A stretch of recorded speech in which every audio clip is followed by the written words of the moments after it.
Welcome back to the Shannons Nationals. We've got Radicals on track, and here they come for their rolling start. On pole position, it will be Chris Perini, Steve Champion, Paul Braco, Peter Clare, Costa Pekurov. It'll be the Nelson boys and Bill Medlin, Michael Whiting and John Paul Drake.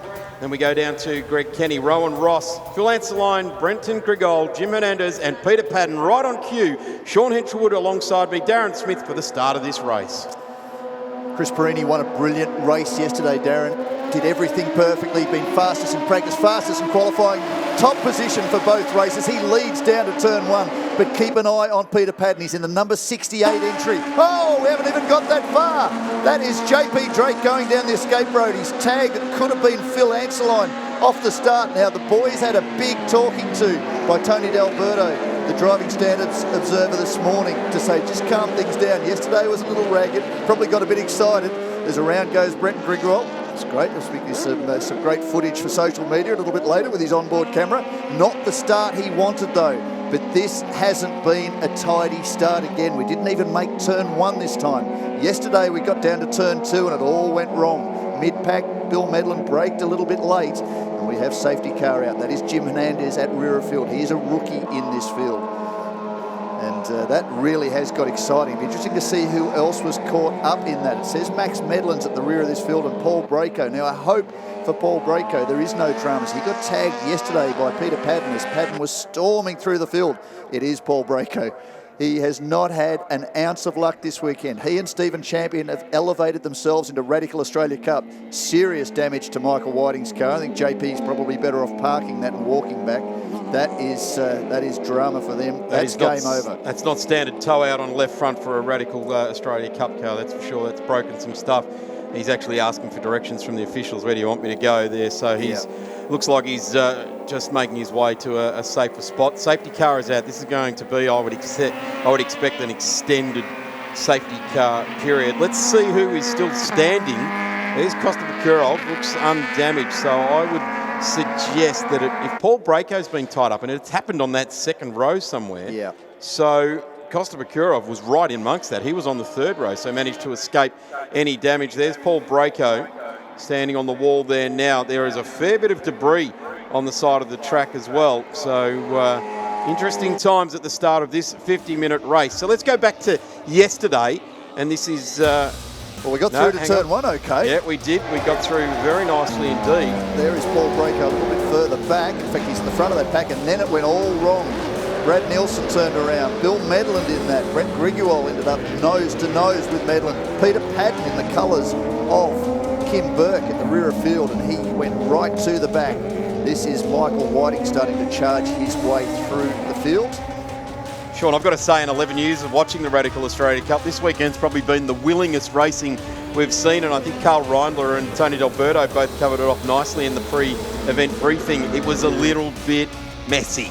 It was a bit messy, but Carl did also point out to some good racing. Unfortunately, That was Phil Anseline. He'd taken over the car in a strong position from Ollie Smith, just lost the rear of the car not too long after he'd come out of pit lane from his compulsory pit stop. Then this great battle, unfortunately, all went wrong. He just set the fastest lap by more than a second on the field as he stormed through. He said, Sean, I got past 14 cars. The last two, well, that was the clincher. Unfortunately for Paul Braco, he could carry on, but there was damage with the bodywork on the rear tyre. That started a fire in the rear of the car. They put it out pretty promptly. He got going again for another start. This was Michael Whiting involved with Phil Anseline, was just not having a great day. No, the WT Partnership car was not doing exactly what he wanted it to do. We're now getting live shots again as we will cross down to Emma in pit lane. Yeah, guys, I was just walking down the TCR lane. You don't see this very often. James Moffat cleaning his own car. How'd you get stuck with this job? Oh, look, it's just one of those things, really. I'm helping the boys out, keeping it nice and clean. So looking forward to a good day today. Hopefully we've got our issues from yesterday out of the way and we can have a strong day today. Yeah, I was going to say, I mean, you've got to love a progressive grid, but unfortunately it does mean that you start from the back today. Plenty of work to do from 17. Yeah, absolutely. So one positive is we've got good tyres, so hopefully we can put them to good use, make up a few spots in the first race and put us in a better position for the second race today. So, yeah, enjoying being a part of the inaugural TCR series here this weekend, and yeah, hopefully we can have a solid afternoon. Yeah, let's not forget this is the inaugural weekend, round 1, race 1 done and dusted, 2 more to go, but a fantastic thing to be involved in. The atmosphere, the hype, and the crowd has been massive as well. Absolutely. So, and you know, to have the support of people like Car Sales as the naming rights sponsor, and all the other people that have got involved with the series is fantastic. So we're learning the new Renault Megane every time we go out. We find more and more information on the car, and yeah, hopefully as the season progresses we can have some strong results. Plenty of talent down pit lane. One person that you want to beat today? Oh, all of them. Yeah. Good answer. Thanks, James. Good luck. Thank you. Cheers. Thanks very much, Emma, as the clean-up continues down the pit straight here at Sydney Motorsport Park for race 2 of the Radicals. Interesting point, just looking at the bodywork on Paul Braco's car. It's carrying the bodywork from Peter Padden's primary car, which is sitting in the garage because unfortunately that broke a couple of times during Friday practice. He went to a backup car, the reigning champions car, Kim Burke not running this year. So he jumped into that car, had dramas with that with suspension and qualifying. That's why he's starting rear of field. He got 1 lap in, wasn't quick enough. That's as far as he went. Yesterday, of course, we had this contact. This morning he went out and did a lap in the prototype race, had a header come loose. So I said to him, maybe you're better off going home, Pete. Just call it the cab, safely get home, sit in the lounge, and you could watch the coverage from the safety of an armchair because you're not having a great weekend. Even the car that he's in now, Kim Burke's cars, they've ratted spares off the front of his other car as well to put onto Kim Burke's car after the damage in the race yesterday. The idea, I think, is for Pete to actually buy the newer car off Kim Burke, and he owns most of it now anyway, but not quite the way he wanted to make it work. But anyway, to go back to that highlight, in the end, Chris Perini did not put a foot wrong. He was very nervous before the start. He had dominated in practice. He dominated qualifying. He knew Peter Padden was coming, but he had Peter Padden by about 10 seconds when that incident happened with Paul Braco. Now we go back a little bit further when we started the coverage talking about Paul Braco and Stephen Champion. They have elevated themselves from the New South Wales Supersport Series. They've done a lot of miles around Sydney Motorsport Park, and both of them were very strong in both legs of qualifying. They started off the second row. In fact, Stephen Champion started off the front row alongside Chris Perini. Unfortunately for Paul Braco, loveliest guy in the world, he had a big joke yesterday about that incident. He got wiped out by Peter Padden, but again being wiped out before turn 1, I'm not so sure his sense of humour is going to stretch that far. Very, very frustrating because he showed he had the pace on his debut in the Cup to run at the front. Stephen Champion, meanwhile, second in this race, finished third yesterday. He's shown that the guys that have cut their teeth on competition for Radical in the Supersport Series in New South Wales, for which I should point out the man in position number 3, Mitch Nielsen, is the reigning champion of the New South Wales Series. They do elevate themselves into Radical Australia Cup and become very, very competitive. So this will be a lot of frustration for Paul Braco and the team down at GWR. The other one I want to point out too is Peter Clare. We missed him yesterday. It looks like we've got Aaron Noonan down in the pits with a bit of an update. I thought while the safety car's out, I should talk to some TCR drivers, and I found not one, but I found 2 of them, the Honda Civic Type R guys from All Racing, John Martin, Tony D'Alberto. Tell me about what you learned from this car yesterday. There's so much to learn with the new category. What was the number 1 thing you learned from that first race? I mean, I don't know. I can't really put my finger on one thing to learn. I've had to learn about 10 things, I reckon. It's just totally different, totally different to drive, really. The way the car reacts to every situation, off throttle and braking. The car's quite nervous. Then on power, we've got a little bit of push at the moment, but trying to make the tyre survive as well, and just looking after things during a race is a bit different to how you normally would in a GT car or something. So yeah, just trying to manage all that. It's a very steep learning curve, obviously, in the race yesterday, but entertaining. I think everyone's in the same boat too. The guy next to you, Tony D'Alberto, you got yourself the first pole position check yesterday, $1,000, 2 championship points, and then in the race, a podium, second place. Good day? Yeah, it was a really good start to the weekend, and obviously the championship. John was a little bit hard done to in qualifying. He's on a very similar lap, so we could have maybe locked out the front row there. But yeah, great to get the first pole and get a podium on our first day. But as John mentioned, it's a huge amount of learning where it's very unfamiliar for everybody, and we really managing tyres and things in the race. So today we know a little bit more, might be able to push a little harder.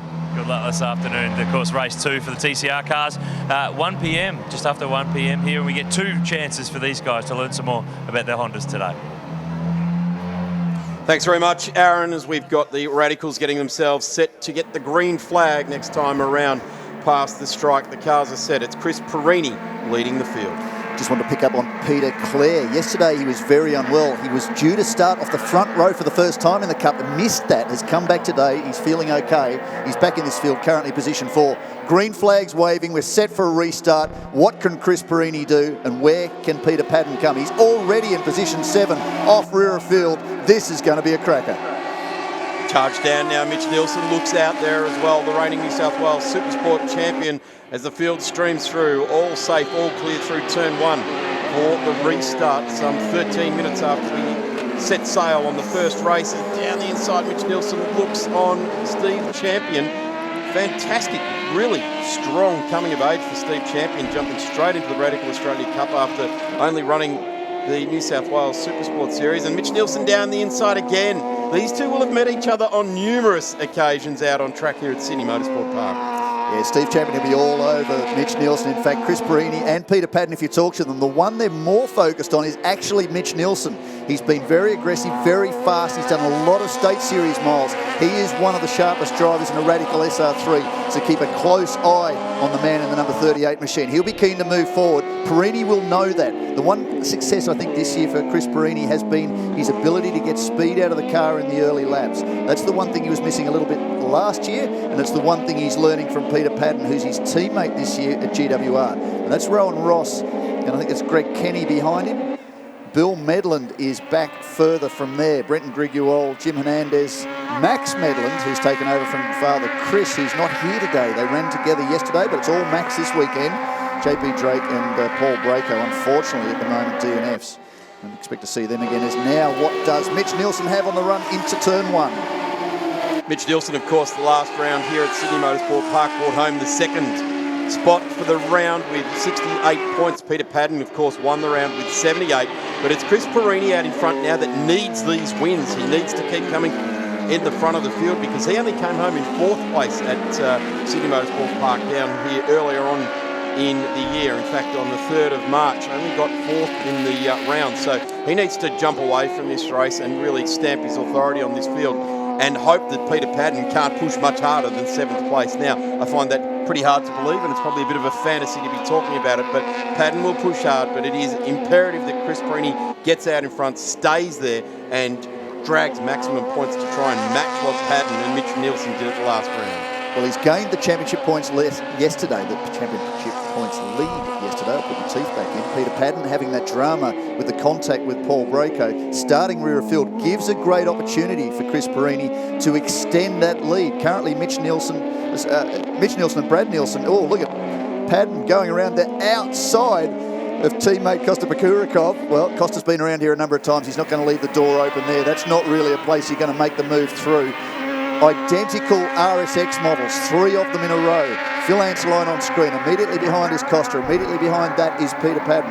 That's positions 5, 6 and 7. So no real advantage apart from sheer ability for Peter Padden to be able to make up some ground there. A lot of dust at the top of the circuit. Can't see a car off. The next one in front of them, Peter Clare, going very, very strongly after his dramas yesterday. So hopefully he's got the pace and the fitness to be able to carry on. Stephen Champion coming down pit lane.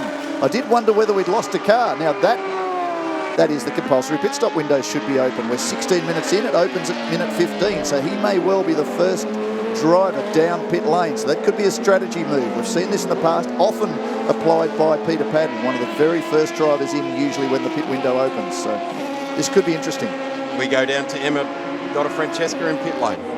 I just found Rochelle, who's here this weekend with the Women's Motorsport Development Program, a fantastic time for women in motorsport at the moment. Tell us a bit about what you do. Thanks. So the Women's Motorsport Development Program is designed to take the intimidation out of motorsport for women.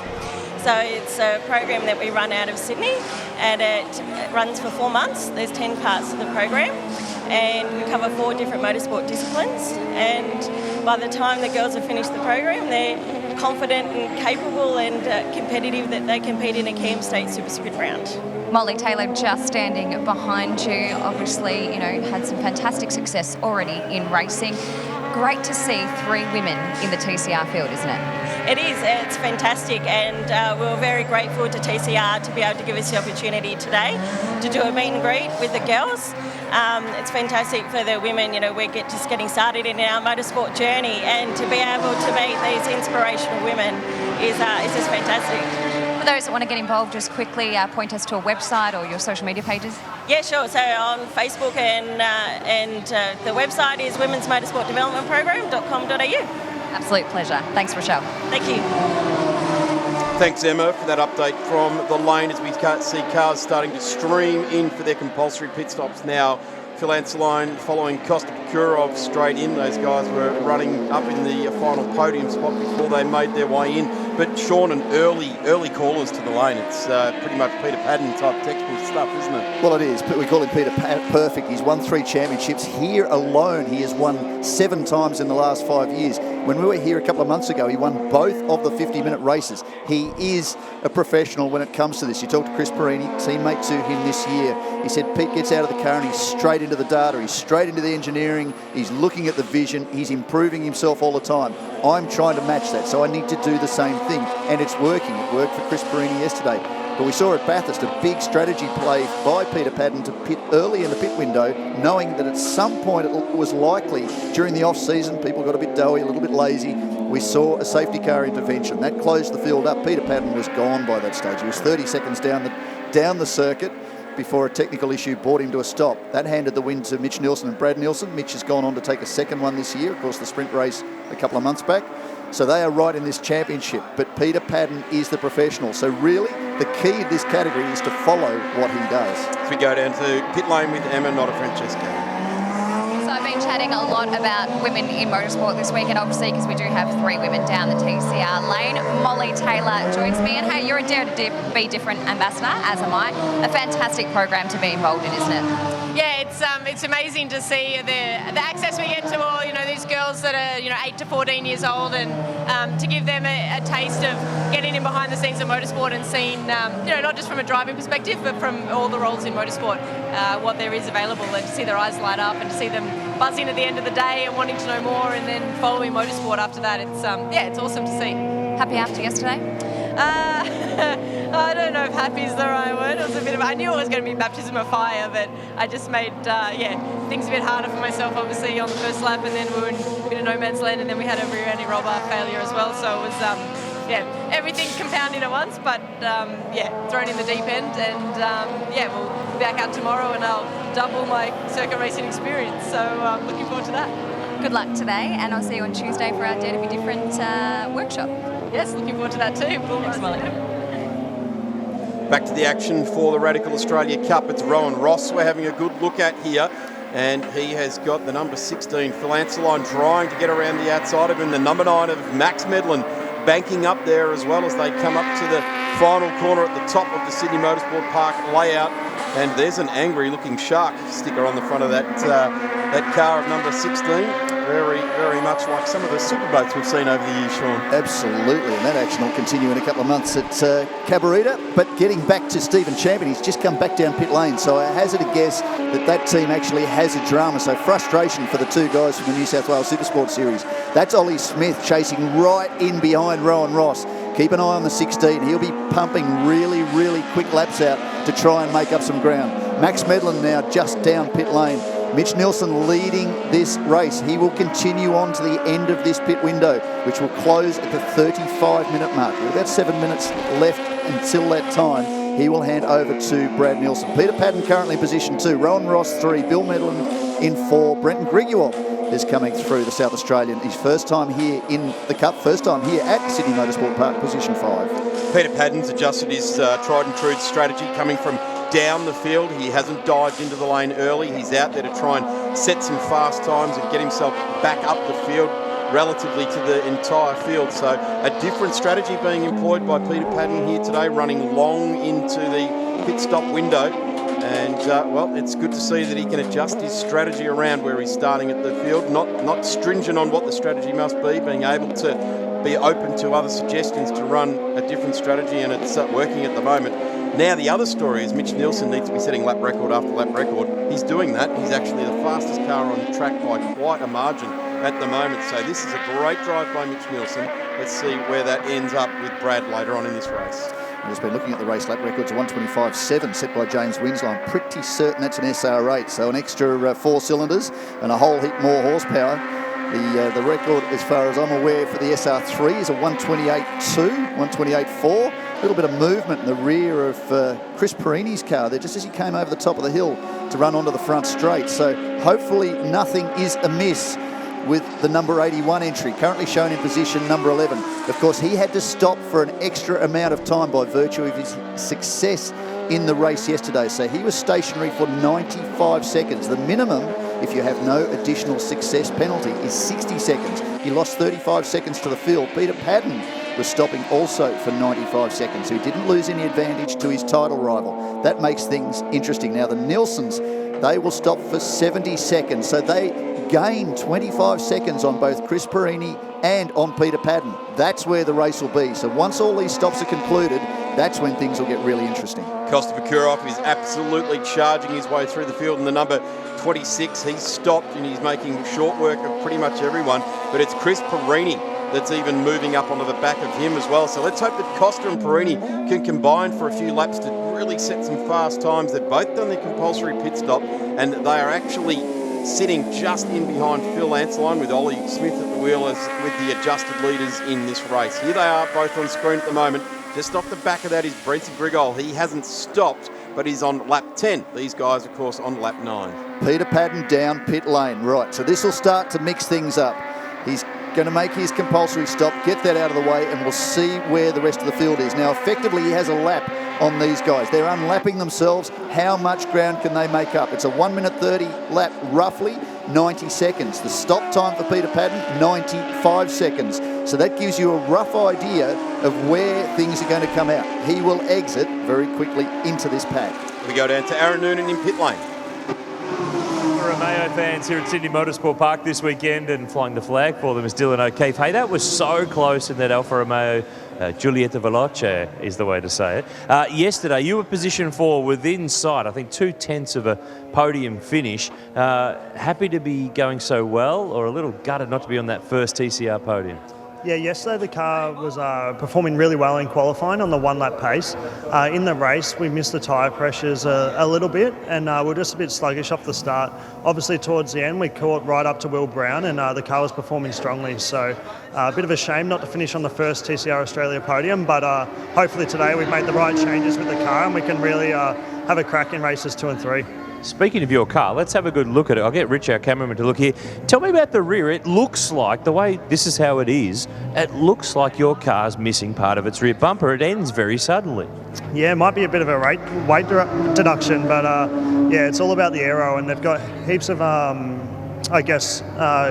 aero grip through turn 1 and through all the mid to high speed corners here at Sydney Motorsport Park. So that's probably one of our strengths, is the high speed corners.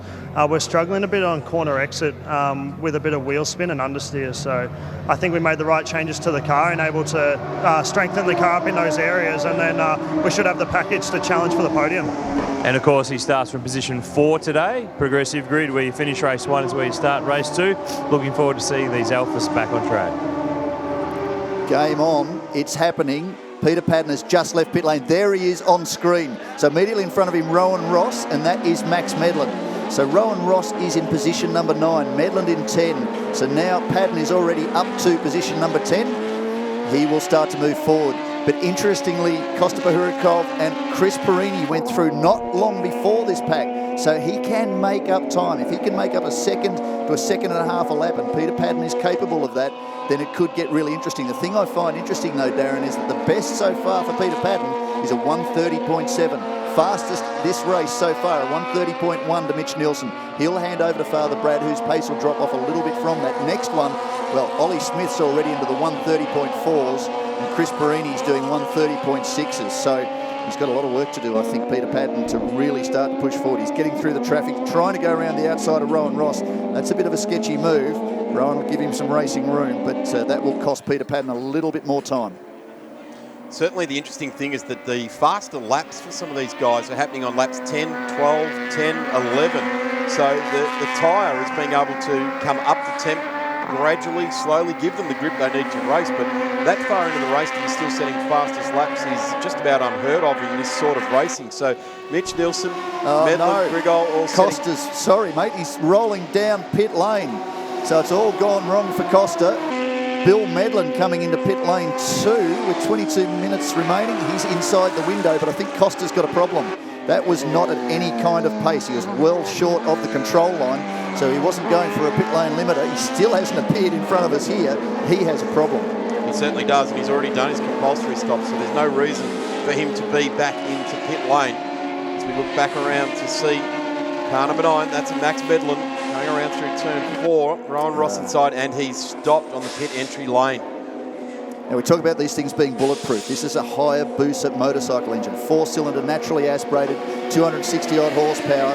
It is rebadged a Radical engine. These engines are used worldwide. This is one of the biggest manufacturers of race cars anywhere in the world. There are hundreds of these SR3s competing in all corners of the globe, which is circular. That makes no sense. Anyway, Bill Medlin now in pit lane, and he's been steadily improving. A real specialist, as it turns out, apart from being an orthodontist, a real specialist at Mount Panorama. Every year he just steps up that little bit extra on arguably the toughest circuit of them all. You can't ask any more from a race driver if they improve gradually and just go better and better each time they get in the lane. A quick countdown there from the Radical Australia crew. Did he stall it? He stalled it. He gets back underway now and continues on as we go back out on track now. This is with Greg Kenny.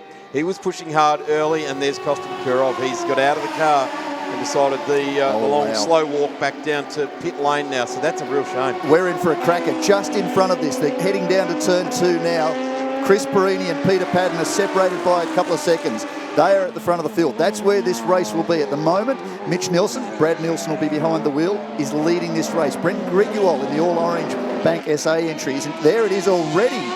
Now, he has made up something like half a second to a second just between the time he's gone past us here over the top of the hill. So Peter Padden is absolutely hammering. We wondered whether or not he had the pace in that car. Well, he's found it. Somewhere it has managed to come through. Last time round, a 130.7.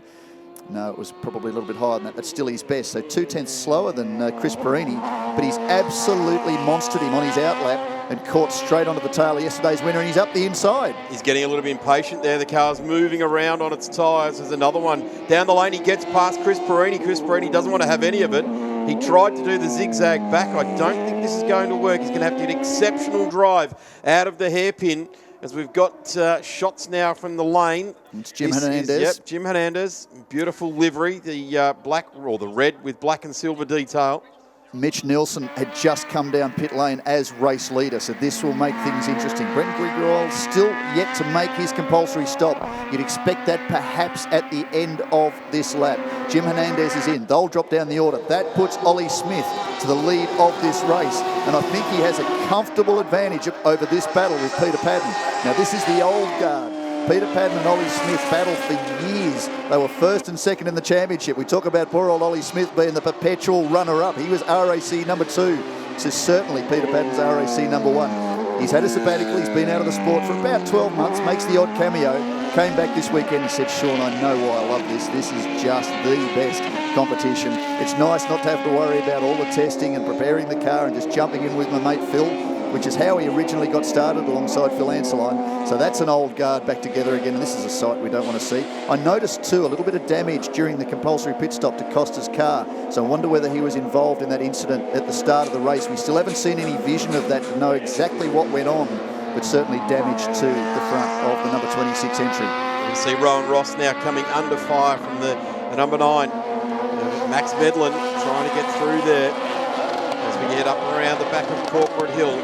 Multicoloured extravaganza all over the back of the number 88. There's a melee here. Brenton Griguol and unfortunately it's Peter Clare, who started off the front row yesterday, was unwell, had to pull out and head home. He's back today, and he was running around in position 9, so that's not great for either of those two drivers. Certainly Brenton Griguol was leading this race. Yeah. Brenton hadn't been in and he was leading the race. He was pushing very, very hard. Whatever advantage he'd gained by pushing hard, and he was pushing hard behind Mitch Nielsen. So that will have all just been evaporated right there, right now. As Rowan Ross still has his mirrors full with the multicoloured extravaganza of Max Medlin. The older of the chassis, the SR3 RS. Yep. test, isn't it? The SR3 RSX 2019, the SR3 RSX 2018, the SR3 RS, the SR3. She sells seashells. Yeah, absolutely. Minor tweaks, but the overall performance when you consider Peter Padden in a 2012, obviously an updated 2012 over the years, is still competitive with the current cars. But now, having got into the latest spec car, the car that won the championship last year of Kim Berg, he himself admits that it really has a greater advantage in power and torque. So he's keen to try and carry on in this championship, in which he's battling very, very hard. But at the moment, he's put that car to good use. He's got past Chris Perini. He's shown in position 4. But at the moment, Brenton Griguel, well, he's now in pit lane. And Brad Nielsen is out at the front of this field. We'll get a good idea once Griguel rejoins this field as to exactly where everybody is as we get into 16 and a half minutes to go. Greg Kenny's weighing in on this now. So he'll throw his hat into the ring. This is inside the 10. In fact, this is for 6 and 7 on the road. And these guys have a pretty good old battle up, and they're both sitting reasonably in the championship, full-timers in the championship, wanting to amass a championship total. And they're very close at the moment. Max Medland right in behind Rowan Ross, as we see Brett Nielsen now behind the wheel. So Ollie Smith. He's taken a second out of Brad Nielsen last time round, so he's closed within 3.7 seconds. He's circulating very, very quickly. He's taken half a second out of him in that first sector already. So keep a close eye on Ollie Smith in his return. He'd be more than happy to stand on the top step of the podium alongside Phil Anseline. That would be some level of justice after all these years running second.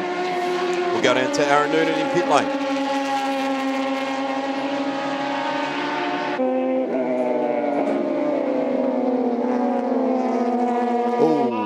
And here I noticed your car, it was new before this weekend, but it's got a smashed windscreen, but it wasn't your fault.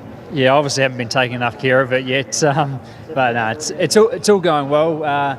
First lap of yesterday's race, there was something that flicked up off the car in front of me, and I didn't even see it coming, to be honest. It just smacked the screen. I got such a fright, I nearly drove off the track. But unfortunately, we haven't been able to source a windscreen to fix it for today. But yeah, I'm not looking that close in front of me anyway. I'm looking a whole lot further up the road, so it should be okay. New cars to you, new cars to the team, your teammate James Moffat. How's it all going? This Renault Megane, it looks the part, really, for me. We thought Daniel Ricciardo might have been here, but how's it all going?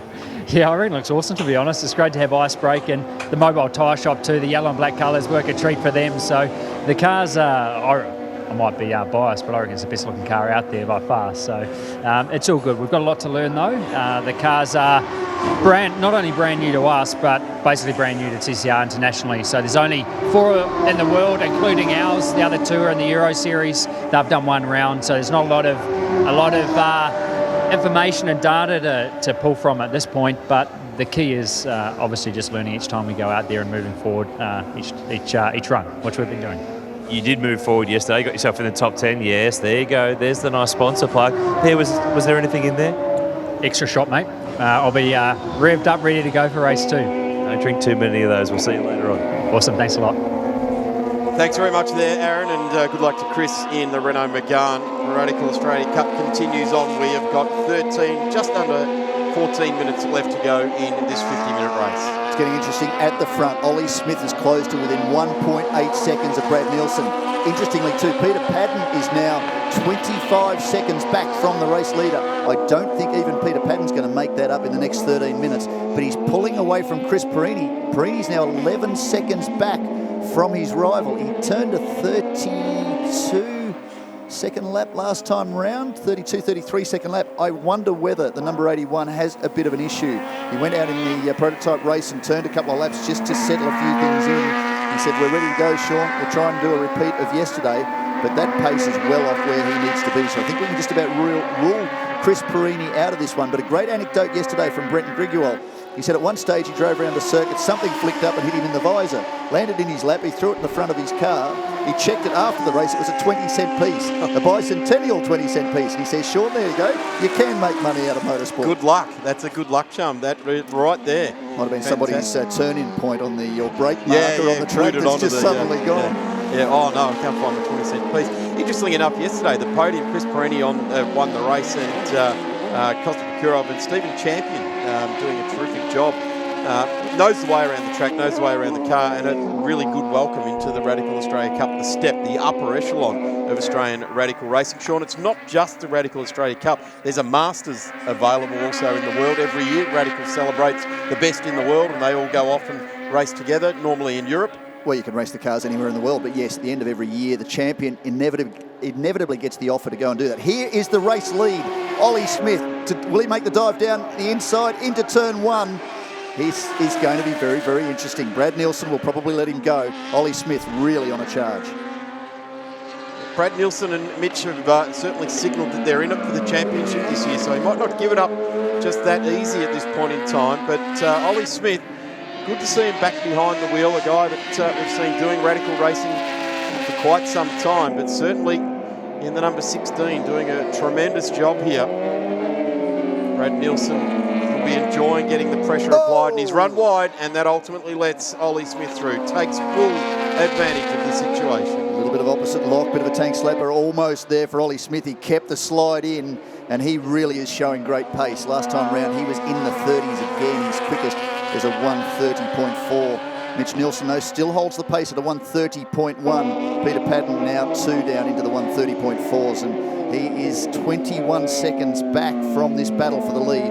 But I would almost hazard a guess that we could pencil this one into the results as a victory to Ollie Smith, and Phil Anseline will be very, very happy with that. Yeah, there's a lot of work to do for Padden. Obviously, Brad's not being able to match the pace of the number 16 W Partnerships car at the moment, but Padden is, adrift 21 seconds.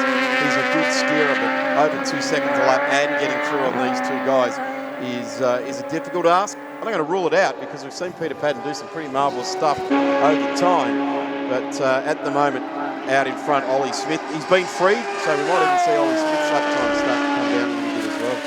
Yeah, he has been a very, very good driver again. Perpetual runner-up to Peter Padden. I apologise for keep saying that, but he has been very good. But Peter Padden was just that little bit extra better, but a little less pressure. Ollie Smith's come back in. He's shown to be very fast straight out of the box. He's been out of the car for months. He's really not driven too much, not even in testing. So nice to see him back and turning very, very good turn of speed.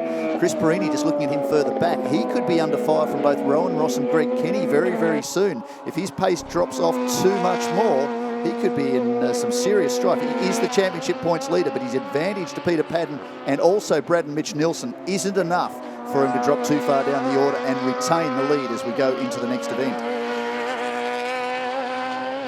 Brad Nielsen using all of the ripple strip, being very aware not to get over the back of them. These cars don't want to get over the back of the ripple strip ever. They'll start tearing bits of bodywork off that's vital for the aerodynamic performance for these cars. And the other thing that opens them up for is tearing a tyre apart on the inside edge as they regain over the back of the bitumen or the concrete as well. So driving them up to that ripple strip, but not over the back, is maximum effort. As we get a good look at Jim Hernandez at work there, streaming on through turn one.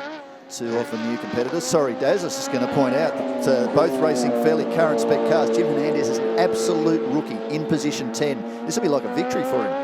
It's good stuff. He's driving well, staying out of trouble, trying to keep the car clean and tidy with the number 16 of Brendan Grigol, who has got a fair old racing background. In fact, owns an ex-Benetton Formula One car that we see often at the Motorsport Festival in Adelaide at the end of the year. One well worth heading over to. Great weekend. Adelaide always embraces motorsport. Yeah, it is a great place to be. We love being there each time we can get over to South Australia. Of course, the Cup will go over to the Bend a little bit later in the year. This is 4th position. It's further back in the field, but Stephen Champion and Peter Clare, two drivers that haven't had the greatest of luck this weekend. Champion's come off the back of a podium finish yesterday, but in this race he's dropped back down the order. Here's the battle we were talking about. Now, Max Medlin looks like he's got into the mix with this as well, although he may well be a lap down on these guys. So Rowan Ross has closed right on to the tail of Chris Perini, and Max Medlin trying to unlap himself there and pick up some miles. Drives with father Chris. Chris not here today. He was here yesterday. Unfortunately had to travel for business. Left the job to Max. Just his 4th race in the Cup, and he's doing a very stellar job. Really cool to see Rowan Ross go toe-to-toe here with Chris Perini. Certainly one of the absolute gentlemen of radical racing is the driver of number 88. Been around a long time. And the day I come to the racetrack and he doesn't have a smile on his face is the day I walk away from the racetrack. He really enjoys it. Gets a bit intense in the lead up in the moments before the race, but you try and stay out of race driver's way in that moment, don't you? Well, I think he's maturing on that front. We had a discussion about that over the weekend. He was 10 minutes out from getting in the car and he came up to grab a coffee. He still hadn't gotten to his race suit. So I think maybe Rowan's just starting to calm things down a little bit, try a slightly different approach, a bit more of a relaxed approach to his racing. Great bloke to talk to for hours after the race, but don't you just give him some room beforehand. And look, I understand that can be getting in the zone. Now, Padden's charging. He's just set the fastest third sector of this race. A second faster than Mitch Nielsen in the third sector. So it'll be interesting to see what his lap time is when he crosses the line. This could be a new fastest lap in this race. There is Perini coming down towards the line, just in front of us here. There is Rowan Ross. There is Greg Kenny. Max Medlin in the mix in that little lot. So Peter Padden is now into sector number 1. So he's gone around. He's closed down the gap to Brad Nielsen. It's 9 seconds now. So there could be a change for position there with 6.5 minutes to go. Ollie Smith leads the way in the number 16 to Brad Nielsen, taking over from Mitch. Peter Padden is the next on the road, albeit 17 seconds down from the race leader, 10 from Brad Nielsen. That's Chris Perini, Rowan Ross. Now Greg Kenny's just gone through on Max Medlin in the number 56 there as well. So we go down to Bill Medlin in 8th, Brent Grigol now in 9th, Jim Hernandez in 10th, Peter Clare and Stephen Champion rounding out the runners.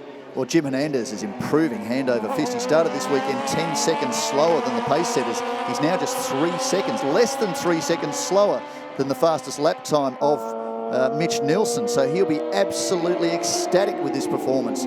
So a good result by the expat American. This is Max Medlin all over the back of Chris Perini. He's got around on Rowan Ross. That's allowed Greg Kenny to close.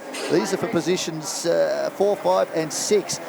Max Medlin, unfortunately, a lap down. Peter Padden must have got tied up in traffic in that last lap you were describing, Sean, where he was fastest to the second sector. It's just exploded on him in the last second, so I dare say catching traffic. Chris Perini's just moved away to let the lapped car through of Max Medlin. Now he's lost 2 wholesale track positions to both Rowan Ross and to Greg Kenny. I suggest the 81 has an issue with the car. He's allowing those guys through. He's not getting involved in any drama. He'll obviously race as hard as he can, but I think the 81's wearing a problem. Kenny now lines him up. A run up in the number 56 under brakes. You would have to suggest with the pace that Chris Perini's showing and the aggressive nature of his driving, he's certainly got an issue. Take a little replay. It's Chris Perini up to the top of the circuit.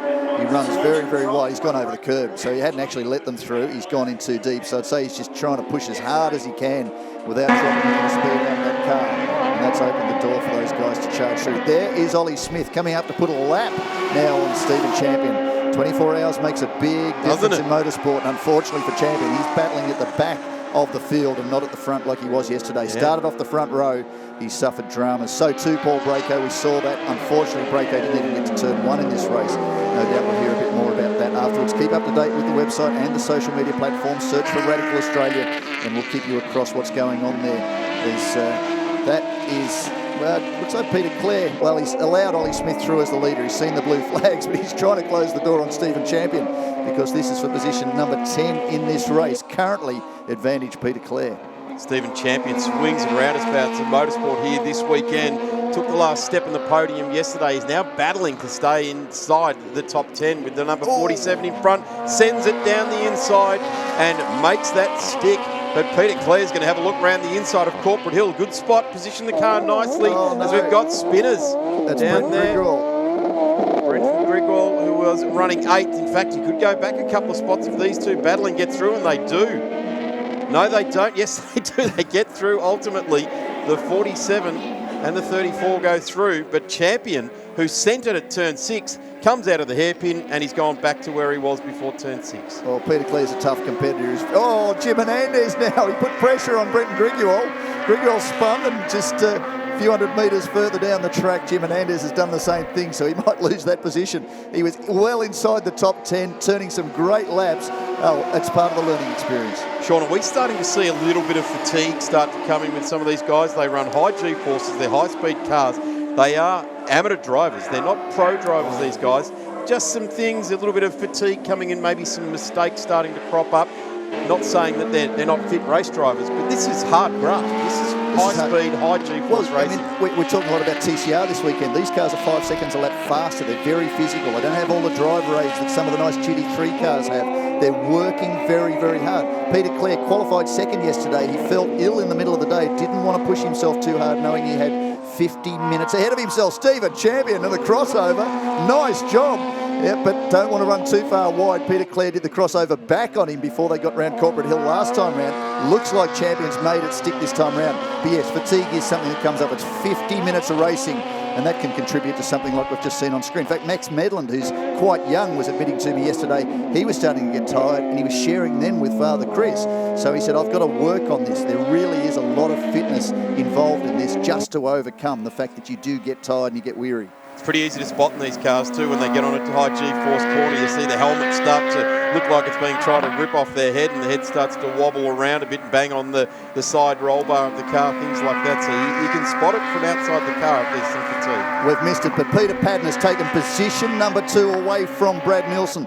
Valuable championship points. This could actually return the Nilssons to the top of the championship points tables with the dramas that Chris Perini's having now back in 6th position. But Padden now position 2. He's 11 seconds back from Ollie Smith. Smith's probably dropped the pace. He doesn't need to be pushing so hard. He's relatively comfortable. We've got a minute, just over a minute left in this race. So you'd expect it to be Smith, Padden and Nilsson. They are the real stars of the last few years. The other one missing in that list is yesterday's winner, Chris Perini. The championship points leader coming into this race is now back in position number 6. Here comes the number 16 as well. Ollie Smith leading around. We've got the time certain finish of 50 seconds away. Where is he? He's around Corporate Hill now, around 5 and coming up to 6. We'll probably get another lap out of this race for Ollie Smith to press on. Oh, Rowan Ross. No. We didn't want to see this. Position number 4, his best result of the year. And something's gone on now. Did he fall or was he pushed? No, it didn't look like there was any harm to the car. No, did it look like it might have just ground to a halt? He had some gremlins for the best part of the season with that car, and let's hope that that's not what's coming. He just ground to a halt, and there's a bit of Control-Alt-Delete as the kids do, and away he fires up and goes again. Well, it could have been a fatigue issue too. We were talking about that. That is one of those things. He's not a young man anymore, as he admits himself. It's one of those things. Of course, we're getting older every day. But Ollie Smith doing everything right on his return, having a grand time, still circulating very quickly. And he comes to the line, the clock 0, checkered flags out. Ollie Smith and Phil Anseline take the win to finish off round 3 of the 2019 championship, the 11th season of Radical Australia Cup. Brad Nilsson, well, that's in front of him is Peter Padden. Brad Nilsson takes position number 3 and a bag of valuable championship points. So this is well and truly alive. Greg Kenny now takes advantage of that loss to Rowan Ross, and that works in favour too of Chris Perini, who will close up the gap to Peter Padden. So the unfortunate incident that has taken Rowan Ross from the top of the leaderboard has played into Chris Perini's hands. Strong race there. Great to see Ollie Smith and Phil Anseline. In fact, Phil Anseline getting to the line there. I think that, and I'll refer to you on this, Sean, I think that might be Phil's first top step of the podium in Radical Australia Cup racing. He's certainly been around the Going front. back into the first couple of seasons, he may well have been there. He did share a lot with Ollie Smith, but certainly that was in the formative years of Ollie's competition. Max Medland, another driver who's emerging in this category. Of course, the Medland name strongly associated with this category since its inception way back in 2009. So 27 laps completed. Of course, we saw 32 laps completed in the race earlier this year, but we didn't have any safety car in that race earlier on this year. Max Medland, position number 4. We've missed all of that as things have moved on. Here is the end result. Ollie Smith takes the win with Phil Anseline, Peter Padden, Brad Nilsson, Max Medland on his own, Greg Kenny, Chris Perini, Rowan Ross, Bill Medland, Stephen Champion and Peter Clare round out your team.